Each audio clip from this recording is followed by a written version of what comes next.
Hello, a quick match reaction from me today. I don't want to dwell on this result too much, but before I get into this, firstly, a massive credit to Coventry City. They certainly showed why they are the leaders in the championship so far. Clinical in front of goal, so dangerous on the counter attack. Watford couldn't cope on many occasions today. So a massive credit to Coventry and Frank Lampard. The project you're building there is something I am really jealous of as a Watford fan. And also a credit to the Watford fans that did travel and make their way up to the CBS Arena today. Following Watford home and away is very expensive, and of course I had the privilege today of watching from my warm home in the comfort of my house. So yeah, a massive credit to all of you who went today, and hopefully eventually you'll see that much anticipated away win. But let's talk about the game. Let's get straight into it. I think for me, if I was a neutral, this would have been very entertaining and enthralling to watch. Chances at both ends. It could have gone either way, really. Of course, Coventry went into half-time 3-0 up. But if Watford had taken their chances, especially Rocco Vata, yeah, it could have gone the other way. So I'm not going to dwell on the result too much. I was at half-time quite angry, but actually on reflection, I don't think I can really question the work rate, desire or passion of any of the Watford players on the pitch today. Whilst I didn't like the inclusion of Sissoko and Kayembe, even Musa at times made some decent recovery runs today defensively to win the ball back for Watford. So yeah, question marks over the 11 still clearly. I think for me, I'm not going to go into individuals too much, but what I want Javi to do and hopefully learn firstly is that Sissoko and Kayembe cannot start together. Full stop. I think I have to make that perfectly clear.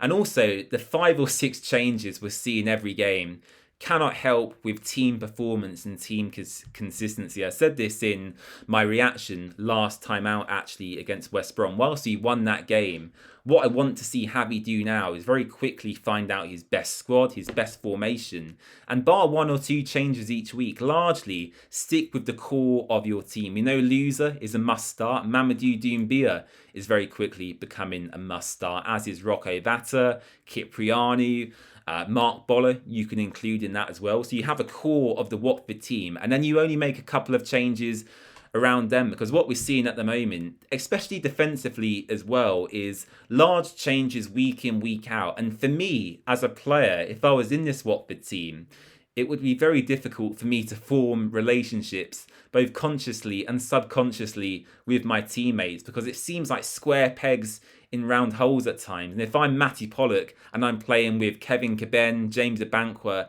and Max Elaine, you know, alternating week in, week out, it's hard to get used to that as your centre-back partner. I think the best we've seen Watford defensively was when we had, for example, Ryan Porteous and Wesley Hute. Those two started pretty much week in, week out, and both of their attributes and individual qualities benefited each other mutually. And at the moment with Watford, we're not quite seeing that, which is maybe why we're not keeping as many clean sheets as we would like. We've not kept a single clean sheet this season. We went behind again before we got the goal today, which is of course frustrating, because if Watford are to win matches, we're having to come down from a goal behind. So I'm not going to talk about the team selection too much, but Sissoko and Kayembe, I've said before, I'm not a fan. I don't want to see them start. If you disagree, let me know, but that's how I feel currently.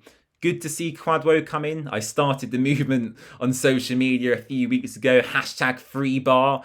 He finally got his start under Javi Gracia, which was good to see. And actually, as an outball today, I thought Quadwo Bar was very effective. But where Watford went wrong today was, for me, defensively. We weren't as aggressive, again, as I would have liked. I saw that in the first half against West Brom. It reared its head again today, and it was really the story of missed chances for Watford, if we're being honest. As I said earlier, Watford could have been the team going into half-time 2 or 3 goals up. On today's showing, it was Coventry because they were more clinical in front of goal. But Rocco Vata, my goodness, I was delighted for him after West Brom getting that winner, of course, but he certainly missed a few chances today, and I actually thought, you know, aside from his missed chances, he put in a pretty decent performance. But the first one particularly, that was saved by Carl Rushworth, was a big one. It was a one-on-one opportunity. Rushworth did really well, to be fair to him. He did a Kasper Schmeichel, made himself big, chest out, arms wide.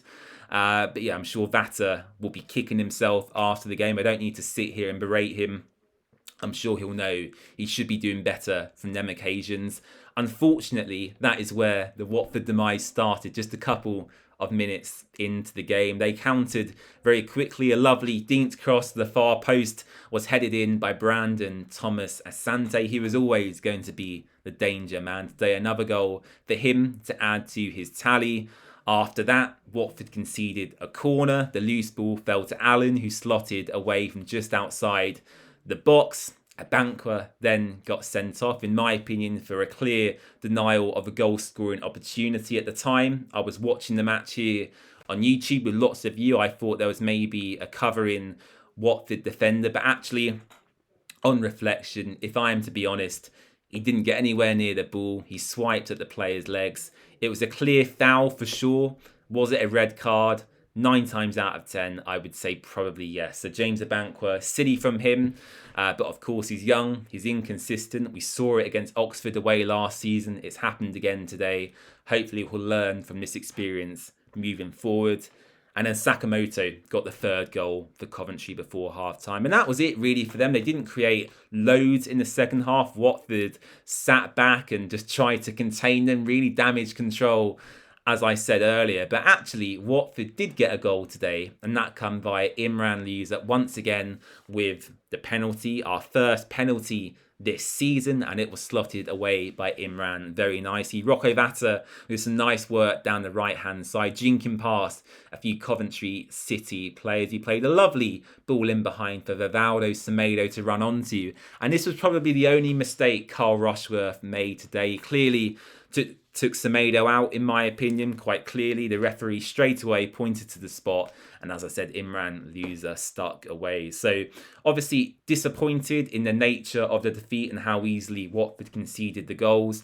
Hopefully Javi will learn very quickly, and we see improvements in recent weeks, especially when it comes to consistency around team selections. Because if we are to achieve our goals this season, Javi hasn't got a lot of time to figure out his best Watford team. He's got to know that sooner rather than later. Otherwise, Gino, as we know, can get very trigger happy. So not too concerned for Javi just yet, but a tough run of fixtures to come nonetheless in Middlesbrough, Ipswich and Bristol. And yeah, hopefully in the coming weeks we'll see some improved performances. So let me know your Watford man of the match in the comments down below. For me, it's probably between Doumbia, Vata and Louza. Louza should probably get it again because he was very consistent, but I thought Doumbia really shone once again today. And of course, don't forget to follow us across all social platforms. We're here on YouTube, TikTok, Twitter, Instagram and Facebook.